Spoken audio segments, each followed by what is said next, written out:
Celine, you wanted to say hello to the audience? Yes, I just wanted to say hi to the audience again. Napaka-warm nila. No. And let's say hello to the members of the press. That Ate came. Letty Selly. Julie Faye. Pastor, yes, Mildred Bacod. Ate Vero is here. Julie Faye. Hello po. And we have, hi Ate Vero. How do you go? Ismael is also here. Yes. Welcome to the show. And Meron Anthony nag-tweet. Solis is here. Okay. Somebody tweeted me from Zamboanguita Negros Oriental. Okay. Christine. Hello. Okay, we have Tony, ABS-CBN. TFC1 Kapamilya Go! September 12, 10 a.m. to 7 p.m. at Santa Clara, California. For more details, www.1kapamilyago.com. Alright, mga Hi, kaibigan, narito na po ang ating pinakahihintay na pinakamainit na kwento po sa loob at labas ng showbiz.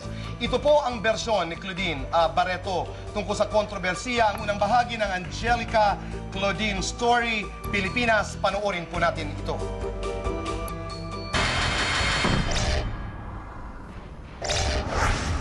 Ang akusado, Claudine Barreto. Ang mga akusasyon, ang di umano'y pakikipagrelasyon niya sa ibang lalaki. At ang pagbibitiw di umano ng matitinding banta laban kay Angelica Panganiban.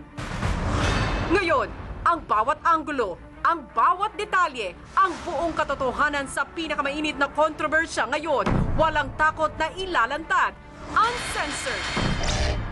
August 4, nagsimula ang mga birada ni Claudine sa internet sa pamamagitan ng kanyang personal Twitter account. Ang kanyang mga pasaring laban sa isang di umano'y traidor na kaibigan na nagkakalat ng mga mapanirang intriga tungkol sa kanya. Naging laman ang usap-usapan ng sunod-sunod na tweets ni Claudine at ang naging palaisipan kung sino ang tinutukoy ni Claudine na kaibigang nagtraidor sa kanya. August 26, ginulantang ang lahat ng mga revelasyon ni Claudine tungkol sa issue na lumabas sa entertainment website na pep.ph. Dito tuluyan ang pinangalanan ng aktres ang pinatatamaan niya sa kanyang mga mensahe sa Twitter, si Angelica Panganiban. Ang akusasyon ni Claudine, ipinagkakalat di umano ni Angelica na may extramarital affair siya sa kanyang non-showbiz na kaibigang pinangalanan niyang si Martin Castro. Nakilala ni Claudine si Martin sa pamamagitan ng asawa niyang si Raymart Santiago, na nakilala naman si Martin mahigit 1 taon pa lang ang nakakalipas. Si Martin ay 16 na taon ng kasal kay Chris Castro. Meron ng 2 anak sina Martin at Chris. Ang naging koneksyon naman ni Angelica sa mag-asawang Castro, ang kanyang boyfriend na si Derek Ramsey. Mahigit 1 dekada nang malapit si Derek sa mag-asawang Castro. At sa 3 taong relasyon ni Derek at Angelica, ay dati pang nakakasama ng mag-asawang Castro ang aktres. Sa kwento ni Claudine sa PEP, nagsimula ang lahat noong July 24 sa isang pribadong party sa bahay ni Martin at Chris Castro.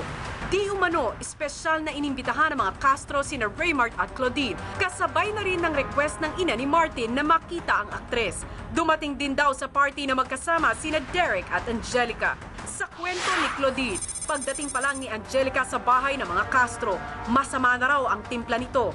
Padabog pa raw ito kung kumilos. Nakarating din daw kay Claudine na noong gabing iyon, ikinuwento ni Angelica sa iba pang guest sa party ang di umano'y pagbibigay ng nakatatandang kapatid ni Claudine na si Gretchen Barreto ng mamahaling regalo kay Derek. Nakasama nito sa teleseryeng Magkaribal. Kaagad daw kinausap ni Claudine si Angelica nung gabing iyon tungkol sa di umano'y paninira nito kay Gretchen. Pero isang lame sorry lang daw ang isinagot sa kanya ng batang aktres. Kasunod ng revelasyong ito, ang isang panibagong akusasyong binitawan ng aktres, ang di umano'y pagkakalat ni Angelica na may relasyon sina Martin at Claudine. Isyong mabilis niyang itinanggi dahil magkaibigan lamang daw sila ni Martin. Sa katunayan, nakakausap pa rin daw ito ng asawa niyang si Raymart. Ang motibo di umano ni Angelica sa pagkakalat ng intrigang ito, ang sirain ang mga kaibigan ni Derek. Sa kasong ito, si Martin. Hindi raw ito ang unang beses na nanira si Angelica dahil ayon kay Claudine, ipinagkakalat din daw nito na addict si Martin. Sa kainitan ng kontrobersiyang ito, ilang beses daw sinubukang formal na makipag-usap ni Claudine at Raymart, kina Angelica at Derek, pero wala raw natuloy sa mga ito. Sabi ni Claudine, bigla raw nagtago ang dalawa sa issue. Kasunod nito ang paglutang ng usap-usapang di umano, tinawagan ni Claudine si Angelica, kung saan nagbitaw din siya ng matitinding banta sa nakababatang aktres. Dagdag pa ni Claudine sa kanyang interview sa PEP, itutuloy daw niya ang planong pagsasampa ng demanda laban kay Angelica. Namimili na lang daw siya ng abogadong hahawak sa kaso.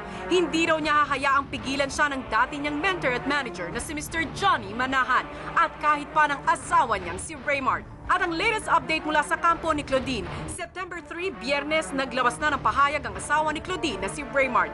Kinilaro ng aktor na nagkausap na sila ng kaibigan niyang si Martin tungkol sa issue at itinanggi raw ni Martin ang intriga. Nagkausap na rin daw silang tatlo ni na Martin at Derek para ayusin ng mahinahon ang isang simpleng away ng magkaibigang sina Angelica at Claudine. Pinili raw niyang magsalita para proteksyonan ang asawa laban sa mga intriga. Hiniling din niya na tigilan na ang pagkakalat ng issue, kasabay ng pasasalamat sa lahat ng patuloy na sumusuporta at tumatangkilik kay Claudine. At susunod, ang ikalawang bahagi ng pinakamalaking kontrobersiya, ang buwelta ng kampo ni Angelica Panganiban at ang punto por puntong sagot ng misis ni Martin Castro na si Chris na may mga nakakawindang na detalye, matapang na ilalantad dito lang sa The Buzz.